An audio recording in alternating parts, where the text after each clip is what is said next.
Hello and welcome to Proudly Young Live, where we talk, learn, and laugh. My name is Wendy Wangoi. And my name is Sean Gatia.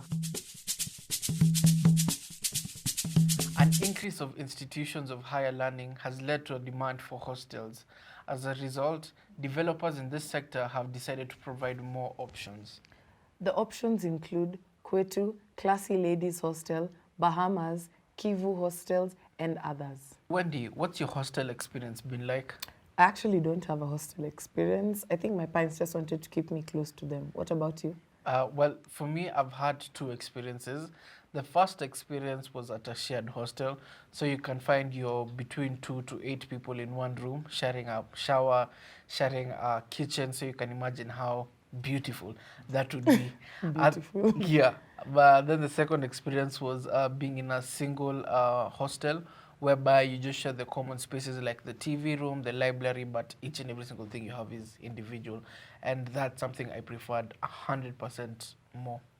Oh, that's actually interesting that you got to experience the best of both worlds. But let me ask you, if you were to pick between a single accommodation or a mixed accommodation, which one would you pick? I would definitely choose a mixed accommodation because I believe it's good to be well equipped of how society is. So those are my 2 cents. That's interesting. I'd also pick the mixed accommodation. Yeah.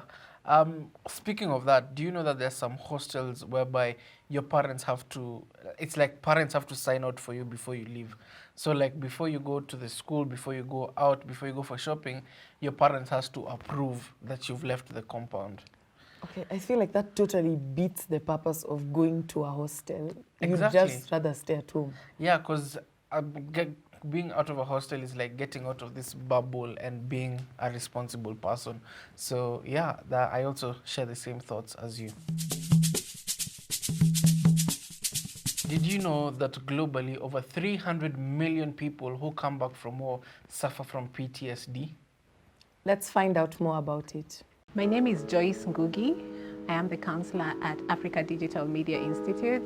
I've been a counselor for the last 13 years, working especially with the youthful populations, treating quite a number of psychological conditions, including trauma, depression, anxiety.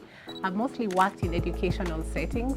I love working with learners or students and to have them achieve their full potential in academics is my passion. Post-traumatic stress disorder is one of the more recent diagnoses that was started in 1980s from work with war veterans. So it was found that soldiers who are coming back from war had these reactions that were quite immediate and sudden, especially when they had any subtle noise, they would jump. And so post-traumatic stress disorder became one of the illnesses now we recognize in mental health, which comprises, an event, exposure to a traumatic event, and a host of symptoms, including avoidance, hypervigilance, hyperreactivity, and alterations in mood and thinking. So it's basically trauma, and this form of trauma happens after an event, therefore it's called post-traumatic stress disorder. There are about 7 signs and symptoms of PTSD.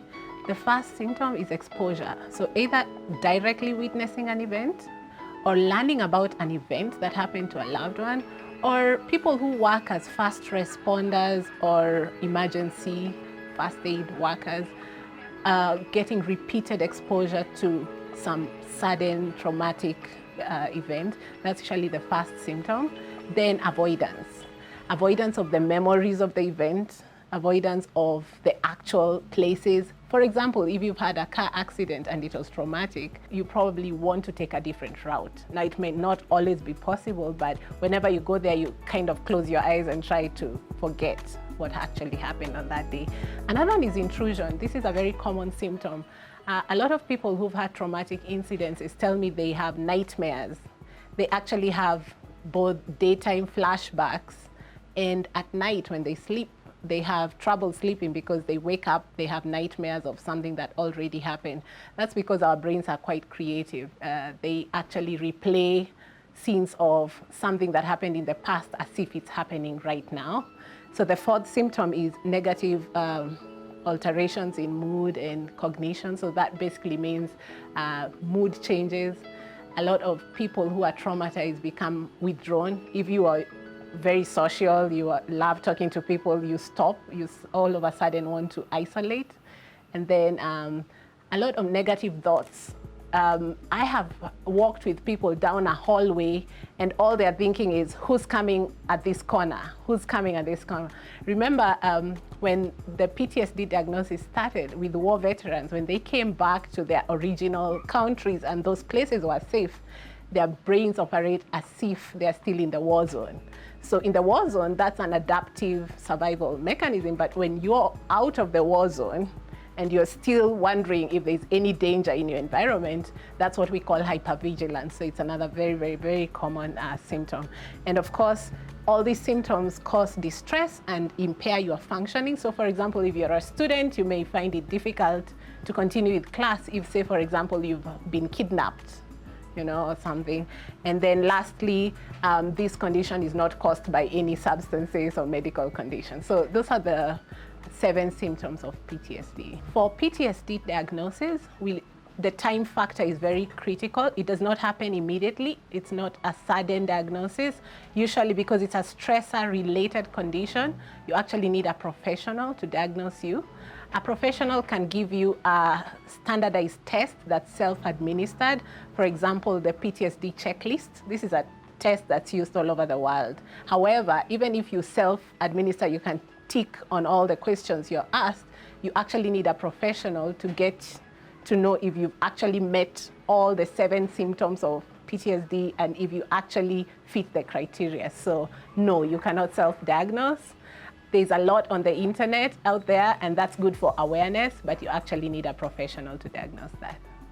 So there's quite a host of treatments for PTSD. In my line of counseling, I specialize in creative arts. So I really value that people who are, young and creative, like students, will actually tell me, they will narrate these stories to people.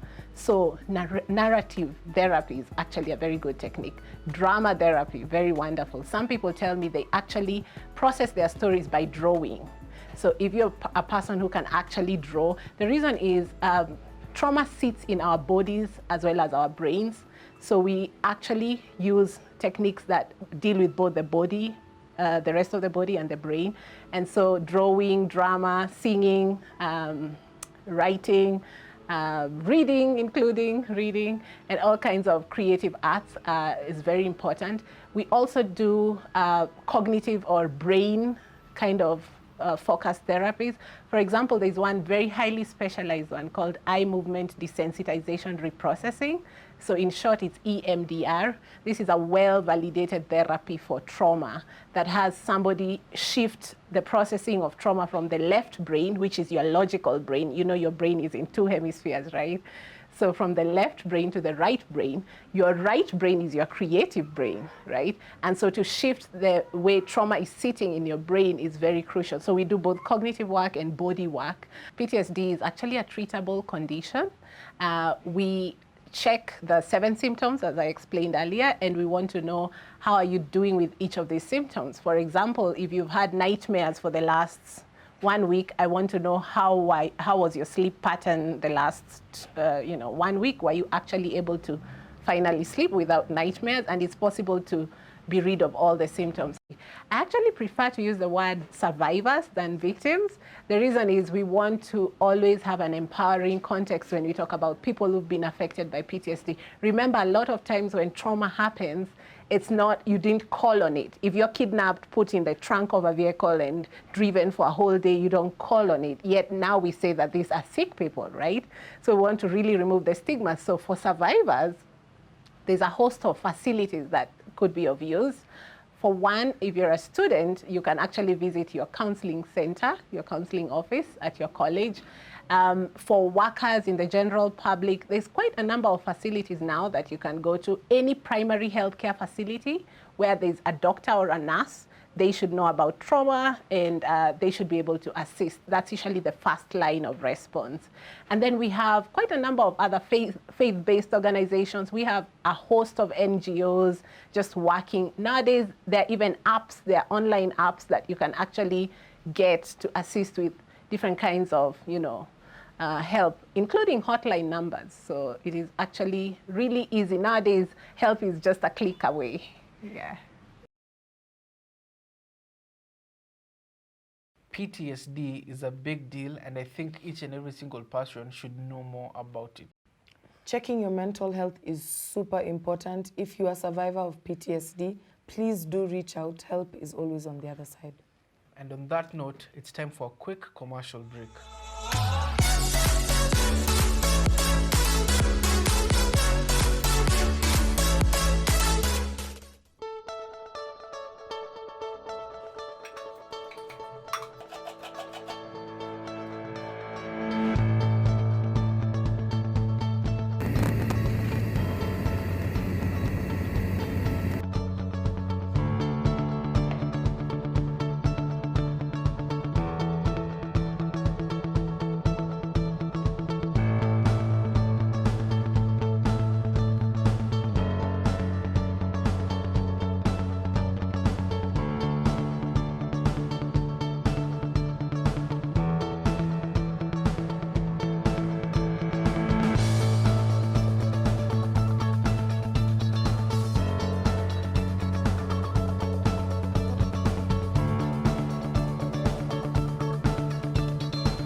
Welcome back to Proudly Young Live. I am Sean Gatia. Empress Wendy Wangoi. Sean, tupeleke na Rieng. Sawa sawa mkubwa. Don't worry, that's why we have a Sheng Masterclass. Salim, tuambie. Niajeni wase, pale mtaani mimi utambulika kama Salem. Muko bie, muko aire. Najua wengine wenu mshaanza kufloat. Msijali, ndio maana tuko na hii Sheng Masterclass. Acha sasa niwapeleke na Rieng na zile maneno nadai mjue. At number 1, tuko na mukoro, which means a mother. At number 2, tuko na form, which means a plan. Uko na form ya weekend. At number 3, tuko na tenje. It can both mean a radio system or a phone. At number 4, tuko na mjengo, which means a workplace. Acha sasa tuende kwa ground. Juu mnajua mambo kwa ground ni different. Tukajua kama hao wase wanajua hii lugha mtaani. Buda ni aje? Ni aje? Ushikilie kwanza tatu za urasi. Mimi niko fiti. Mimi naitwa Salem na nimetoka kuna hii kitu ya Sheng Masterclass, ndio tulikuwa tunachukua analysis tujue kama wadhi wanajua hii lugha mtaani. Salem. Mimi naitwa Timo. Timo fit. Timo base ni LD. But niko Nairobi sasa ina Utawala hustle hapa na pale. Buda. Ni aje? Niko Swadakta. Nimesikia wewe ndio ile kuchi wa Sheng. Na amekueleza, yeye amekuchocha kuruka. Huko tu. Wapi huko? Si ni huko tu. Hii kidato tena kidogo wengi wanaongeanga kizungu. Hata mimi naombanga hiyo meli ingedunda. So unaitwa aje? Hebu tuambie tu. Mimi naitwa Escobar Kapol. Hizo zote. Hauna zingine? Sina zingine. Na za ID? ID naitwa Paul Mwaora.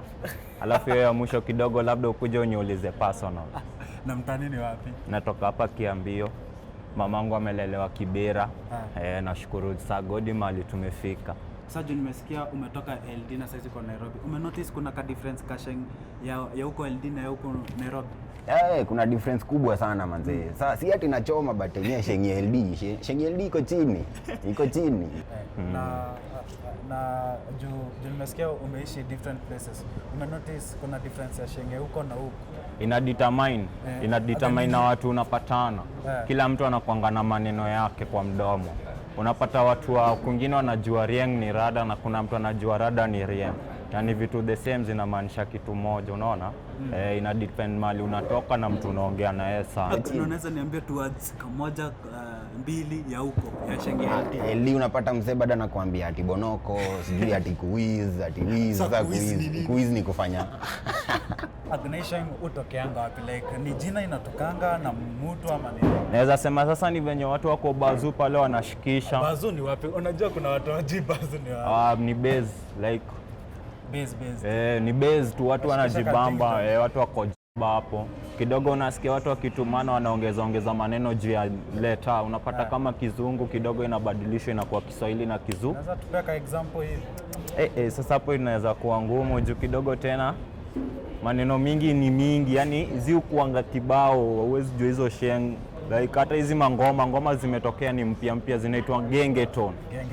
Unapata kuna watu hawajui lakini wanaisikiza tu, lakini kuna mtu anajua maana yake juu au wanatumia Sheng, unaona? Wanatumia neno yenye watu wengi hawajui but bado watu wengi wanajua, unaona? Na sasa nikakukujia like saa 8 za usiku nikakuuliza, Buda amuka niambie maneno karibu 4 za Sheng. Unaweza niambia? Kwanza mimi nitakuuliza rada. Hiyo ni form plan.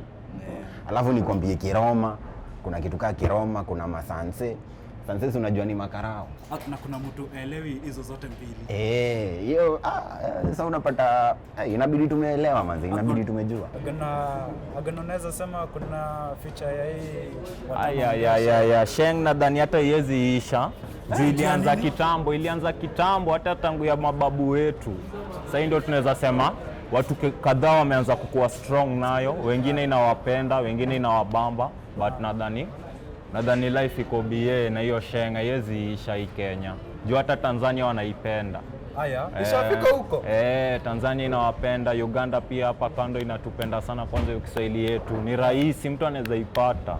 Sasa unaweza tuacha na jina moja ya Sheng. Jina moja ya Sheng. Si jina moja ndio nimesikia wewe ndio gwiji. Majina kiasi. Sasa hii masaa niko nayo tena ni ya kwenda darasani, unaona? Nataka kujipatch niingie hivi daro, hiyo masaa nyingine tena round 2 tutachapiana, au sio? Mshasikia tunapatana round 2. Tatu za urasi. Awolan blessed Jamaican. Unaweza ambia nini wale watu wana watch like Sheng ni important aje? How is Sheng important? Sheng ni important juu sana kwa sisi watu kama vijana. Juu tuna relate nayo fiti sana, si ndio? So Sheng ni important manze. So hata inafaa ifanywe national language, kitu kaa hiyo manze. Wenyewe unasikia inafaa kuwa national language. Wase, show imekuwa fresh, imekuwa mabubia. Najua sana next time. Sasa ukisikia wase wakibonga Sheng pale mtaani, hauta float. Wendy, I learned something new. Please share. Niko BA. No, not happening. No, it's okay, Sean. There's always a next time. Yeah. Okay, cool. Here is an inspirational story by one Tende, a man who, despite being diagnosed with cancer, has been able to come out victorious. He's now a rugby player and kicking it more than ever. My name is Harold Bolton Tende Mokuro, born and raised in Mombasa. Basically, I grew up from Mombasa. I came to Nairobi. I came from Nairobi to look for rugby. I love rugby as a sport because it has built me up as a person, learn how to work well in front of others, with others, and the characters, the discipline and everything. It has indisciplined me as a person. It has installed some values within me that I'm able to interact and share with people. Yeah, so as a person, basically, rugby has made me grow.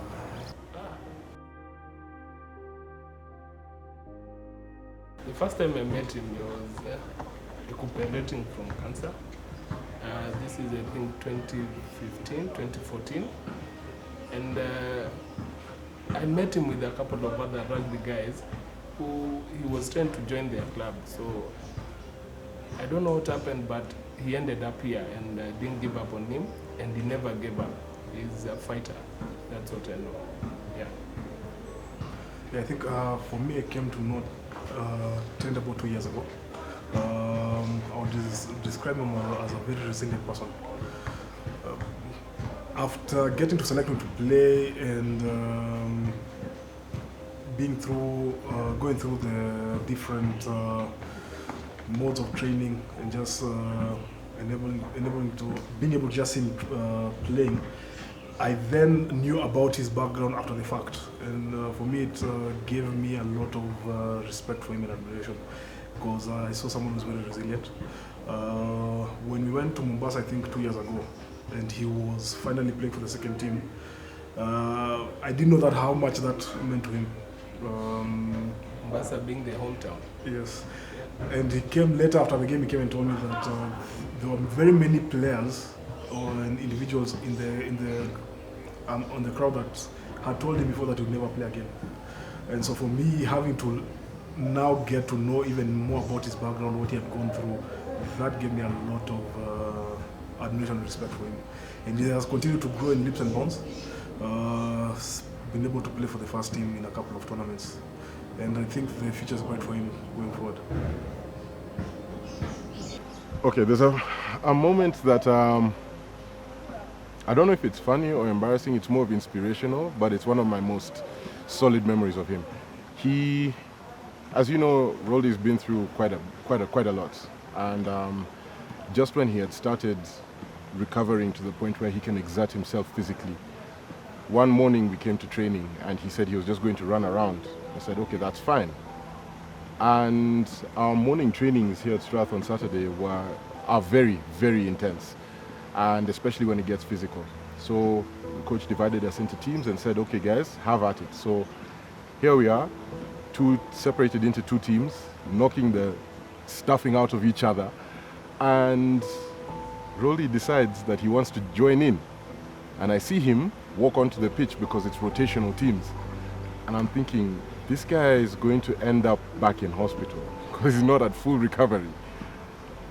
As I'm trying to look at the coach to get him off the pitch, I see him get knocked over so hard, his body literally folded in half and came back. And I'm thinking, that's it. That's it, he's gone. And he stands up, he shakes it off, and he looks really mad, and he runs straight at the next player with the ball. And I'm thinking, this guy is less than half the size of some of these guys, and he just got smashed again and again. And I was thinking, I've always known Roldy to have a big heart, but this is ridiculous. And at the end of that training session, I told him, if you got hurt today, you know it's your sister who'd have killed you. And he said, don't worry, I'm fine. And from that day, it's been up and up. I've only seen him get stronger, I've only seen him get better, I've only seen him get braver. He's a hard-working guy, that's for one. And he's very passionate about the sport of rugby. Sometimes with this sport you get knocked down a couple of times, and for him, not being the biggest player, but his confidence is bigger or much more than some of us who are even bigger than him and even the more experienced players. So his courage and his hard work and passion for the game and passion for life in general inspires me to keep on doing my stuff and not to give up as well. I think other men can learn to never put your head down. Never let life get the better of you if you have a choice. He had a choice and he made it, and he practically is beginning to live his dream. So I think that's the one thing that people need to be able to understand. Never let life get the better of you, and never let your head dip.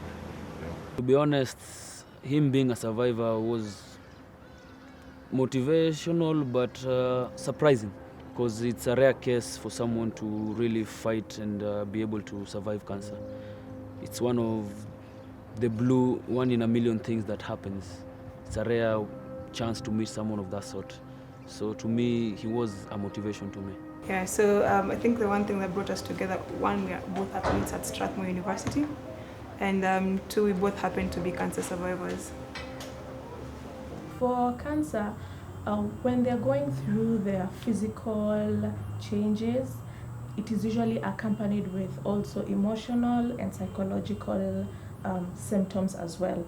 So in order to offer support, it's always important to be able to know where exactly is the client, on which stage is the client. Are they facing shock? Are they going through an anxious moment? Are they in a depressive state? So once you're able to capture where they are, whatever stage they are, you can be able now to address it. For instance, we encourage a lot of openness, creating an environment of empathy, whereby you can ask a client, how's your day? How are you feeling? That way you can be able to know how to bridge in the gap. So practical example could be visiting a friend. That is, it's a good validation just to know that they have a support system. Another way could be just checking up on them, especially if you're not able to see them on a day-to-day basis. A phone call, a text is always very recommended. Sometimes just to know like their environment. Do they have kids? Just to know how are their kids going to be taken care of, how are they eating, and being able to facilitate that. So it's very important to be able to know where is the client at, so that you can be able to know where you can be able to come in. But anything and everything is appreciated, especially with the patient, because they're going through a distressful moment, and what we are trying to do at this particular point is put the stress down. Okay, so anything that can be able to ensure that the stress is on a minimal level is highly recommended. Well, I would see it in him, like he was so sad, he was not happy about it, because it was really his passion, even though we never saw it, because we never used to go to see him playing it or doing anything about it. But we could see the way he was so sad about it, and he would really try and explain to us how it is his passion, that's what he loves. And it was just there. He never gave up on it. He had cancer, and he battled it. It was not easy, really, because it made him for some time actually leave rugby and what he loved at that moment. And right now he's playing rugby, he's back to active play. So for him, he is a survivor, because so many people actually die from cancer, especially in this country, that so many people are not able to access cancer, medical assessment and all that. But he was able to battle it out. I really love his resilience and his positive energy towards everything. Even when he was sick, he had that positive energy towards it. Even us, the ones who were taking care of him, we were like, it would really beat us. Like sometimes we would break down, but for him, he was so positive about it. He knew he would conquer. He knew he would get through it. So I love his resilience and his positive energy towards everything. On that inspiring note, let's take a break.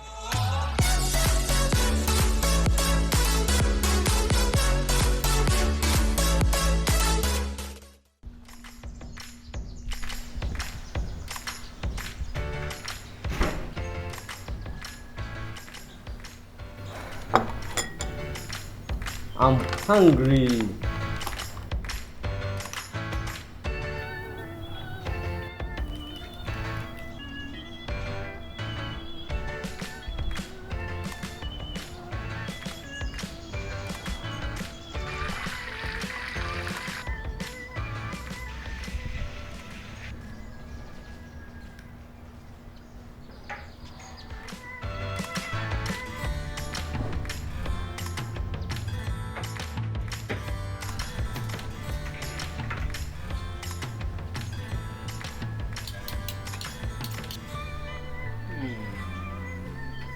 Yummy.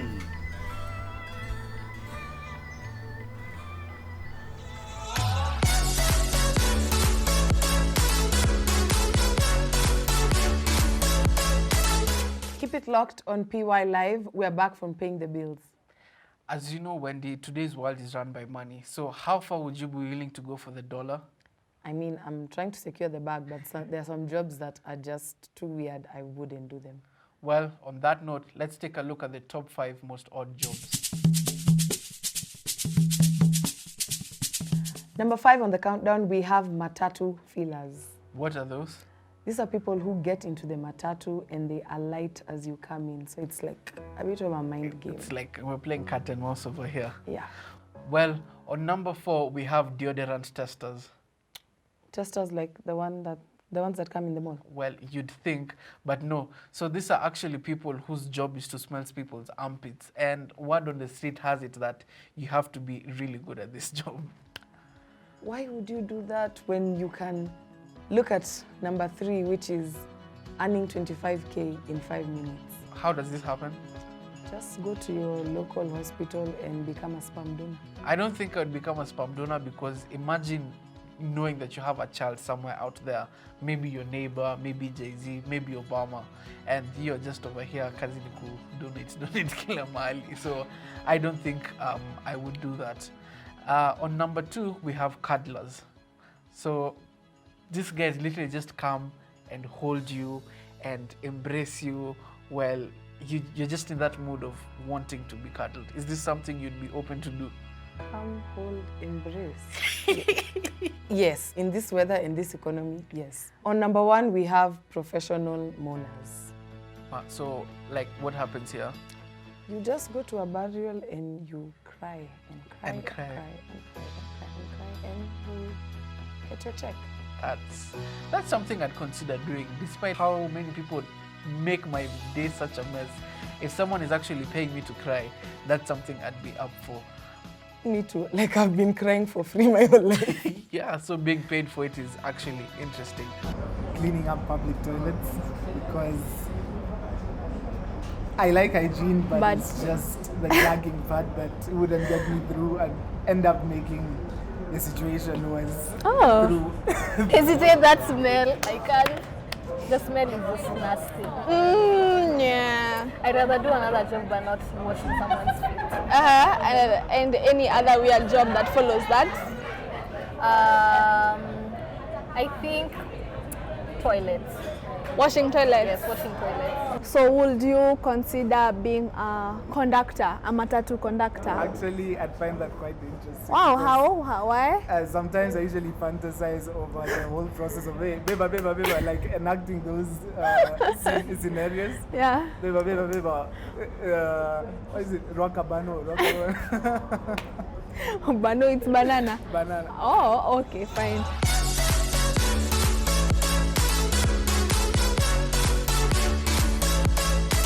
So before we leave, we want to show you guys some highlights from a Sisimka event that we had a couple of weeks ago. Sisimka is an event that's showcasing new talent into the industry. I was the producer, dealing with artists and ensuring that everything is going on well throughout the event. So yeah.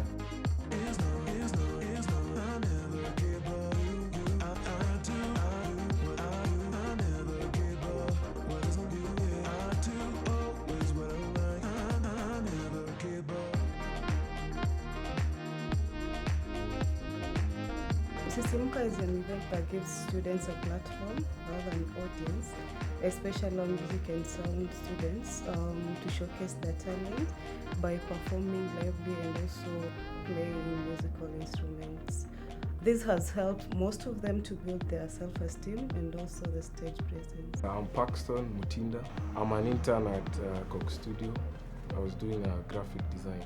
I was a part MC of the event.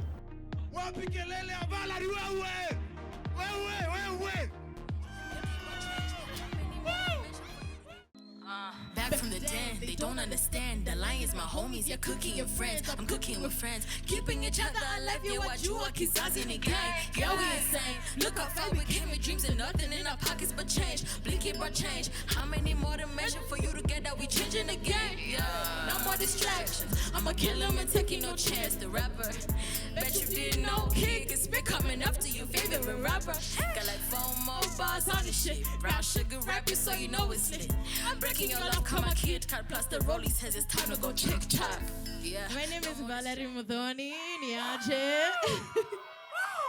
And I'm so happy to be here. I used to be here and now I'm out. I graduated. That's what's up. The nice thing with Sisimka, everybody was hyped. I think the MCs did a good job, and even Valerie created this sort of ambience where there was no music playing around, but she sort of managed to vibe well with the crowd. I think that was nice. So, It's okay, we're starting again. Senior.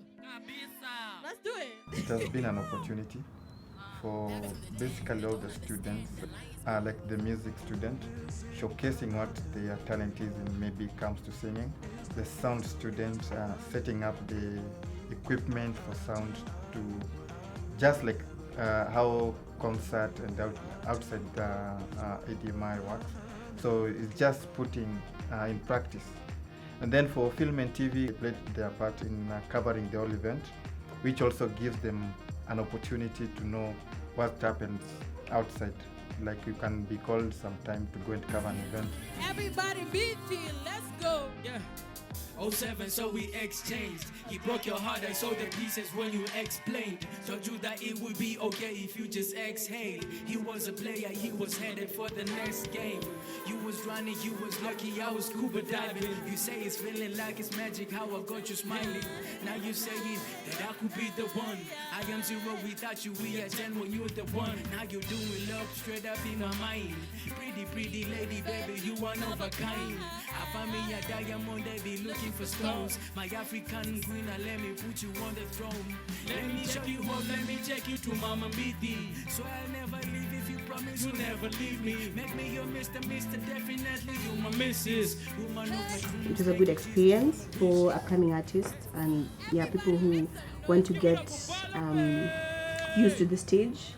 Because it was incorporating artists who have never actually done a live show and artists who have done a live show. Yes. Baby, I'm not with you. Let me hear you say, with you. Thank you so much for tuning in to Proudly Young Live. I've been your host, Wendy Wangui. And I've been your host, Sean Gatia. Be sure to follow us on all social media platforms. Till next time, bye.